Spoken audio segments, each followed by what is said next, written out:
end of hard work, bringing lots and lots of people together, machinery, farming inputs and so on, every farmer just looks forward to a profit.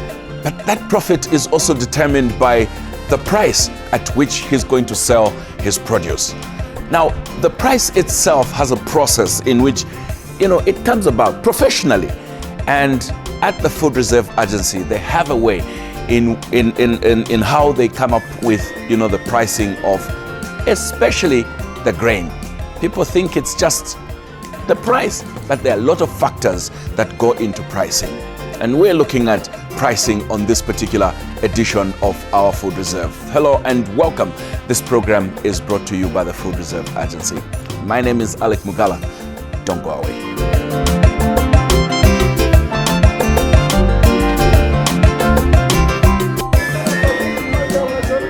The basis for setting FRA buying prices is the cost of the production build-up model, where all input costs include seeds, fertilizer, labor, chemicals and land rentals are added in order to derive at a price for the farmers. Announcing of the maize buying prices by the Food Reserve Agency is a process, and local farmers have continued to lobby government to set prices that reflect production costs. Current maize pricing policy has a huge impact on the national treasury, downstream industries, as well as the farmer and consumer welfare. Most farmers, even now, they are complaining that they cannot get any value from whatever they are doing.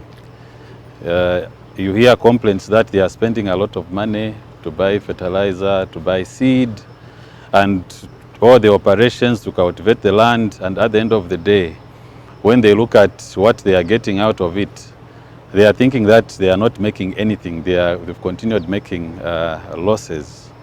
Yeah. So maybe it's important for everyone to understand, to say what determines profit. It's also a concern for us as FRA, because we know that if farmers are not getting value from whatever they are doing, from their production and everything, then they will stop producing. And without the farmers, then FRA cannot exist. But I think we also need to understand that farmers want to get profit from whatever they are producing, maize, and as well as some other crops and commodities. Maybe we need to look at what determines profit. That's right. So we need to look at the equation, what determines profit. And from that determination of profit, what role can farmers play so that at least they can start getting something out of whatever they are producing. From the layman's point of view, probably it can be defined as the revenue you get. If whatever you produce, you sell, the total revenue which you get, then you reduce that by the cost, the total cost you spend to produce that is what determines profit. So we really need to look at that equation, because when you talk about the revenue which someone is supposed to get from what they are producing, for most of our farmers, in this case, we are talking of maize. They produce maize. So what determines the revenue which they get from the maize? Normally, you are talking of the number of bags which they produce multiplied by the price. Okay? The quantity which farmers produce, they have total control over that. The price, they don't have any control over the price. So maybe we can discuss on factors to look at the quantity. What affects quantity? That's right. In this country, I think we have a big problem in terms of productivity. Okay? When we zero in probably to maize, when you get most of these hybrids, you read on the yield potential. There are some which even goes up to 10 tons per hectare, 9 tons per hectare. I think most of them, they are above 5 tons per hectare. That is the potential of most of these varieties planted by most of our Zambian farmers. And those are real yields, because some of those who really follow what needs to be done, they've managed to get even maybe close to the yield potential of some of those varieties. So I think the biggest problem also is on the productivity. If we can move the productivity from where it is, from harvesting somewhere around 44 bags per hectare, if we can even move to somewhere around 100 bags per hectare, then even if the price falls, a farmer at least can be able to get something out of it. Farmers have continued to request government for compensation through a higher price to remain economically viable. Even during low productivity, prices demanded are usually above what the market can offer. What are some of the factors that determine profit, and how does the issue of inputs affect the farmers? The issue of inputs, probably that is also one factor, because most of our farmers, I don't know if you've moved in most of these locations, I've traveled around this country, you find that especially those fields which are along the roads, you find it's a big field, someone made some efforts to cultivate, someone might have invested in the seed, but when you look at the quality of the crop, most of it is yellow in color, it is infested with weeds, and it's from such where we are getting such low yields. So really, if a farmer is constrained in terms of inputs, let them do a small area which they can manage. Buy the seed, buy the fertilizer, do everything correctly. So even within a lima, if you divide 120 by 4, within a lima, how much can someone harvest? So that is also another problem, because most of our farmers are constrained with the inputs. Then they want to do very big fields which they cannot manage. As a result, that is contributing also to the low yield. Markets are not flawless. Therefore, grain prices change following productivity and competitiveness in the grain marketing system.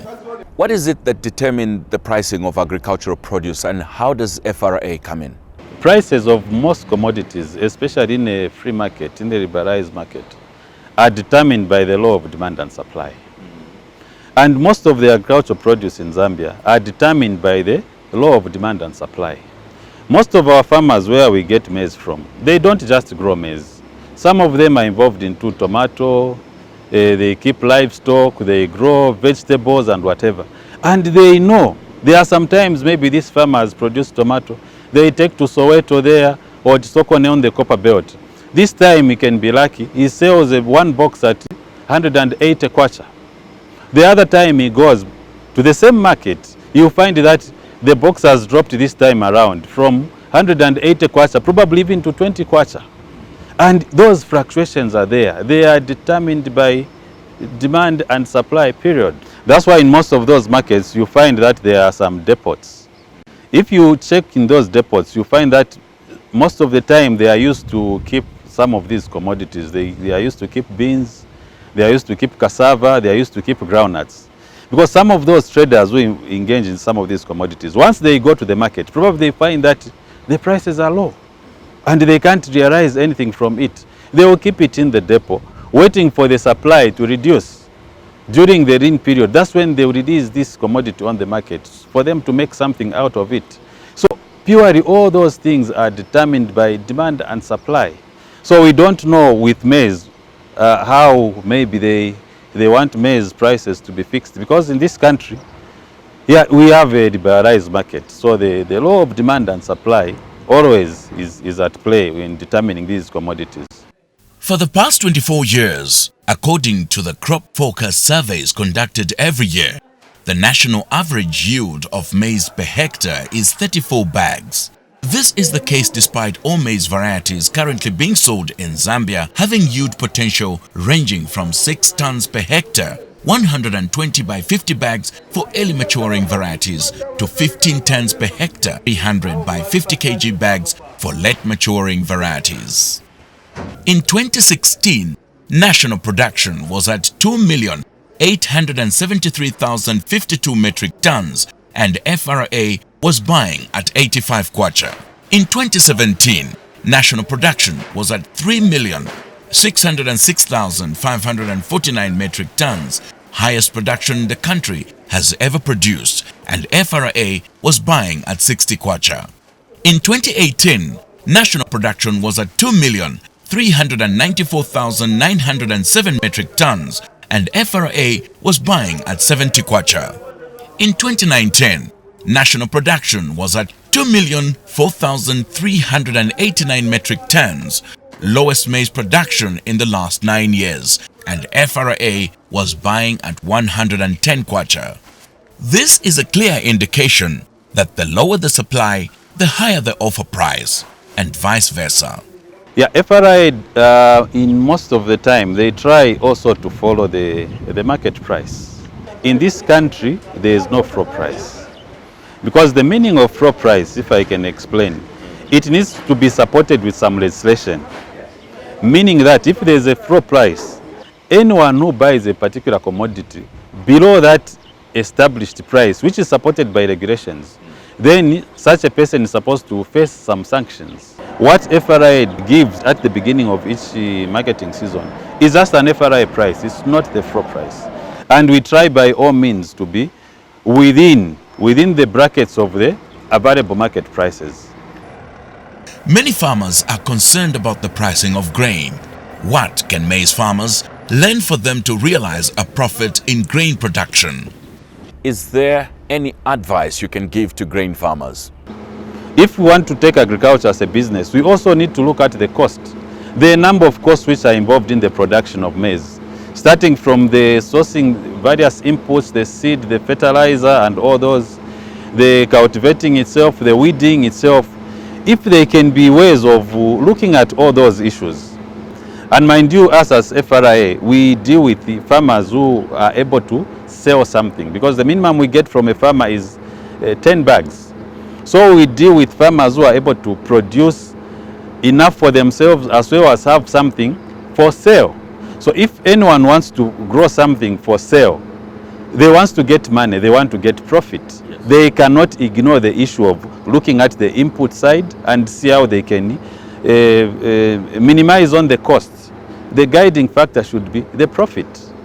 Let's not just do agriculture as per tradition. You start growing, you don't know how much to grow, you don't know where the inputs are coming from, you don't know where you are going to sell at what price. So an element of planning also needs to be there. We are there for the farmers. Please don't demonize us when the price tends to go down, knowing very well that we have really no control over the price. The price is determined by the market forces.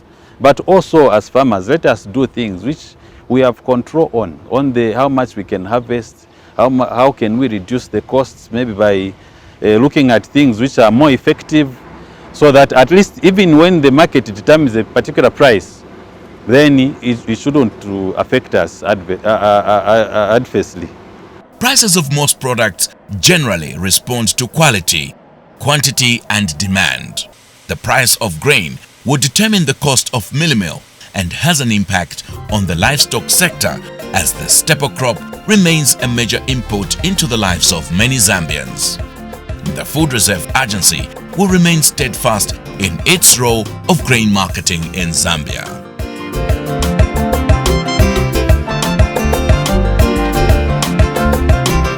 Yeah, it is my hope that now you have an appreciation of what it takes to come up with the scope of the price that everybody sometimes mistakes for a floor price.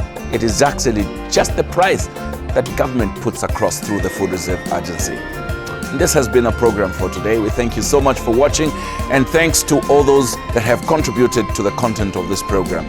We'll see you next week at the same time. My name is Alec Mugala, and on behalf of our entire production crew, thank you for watching.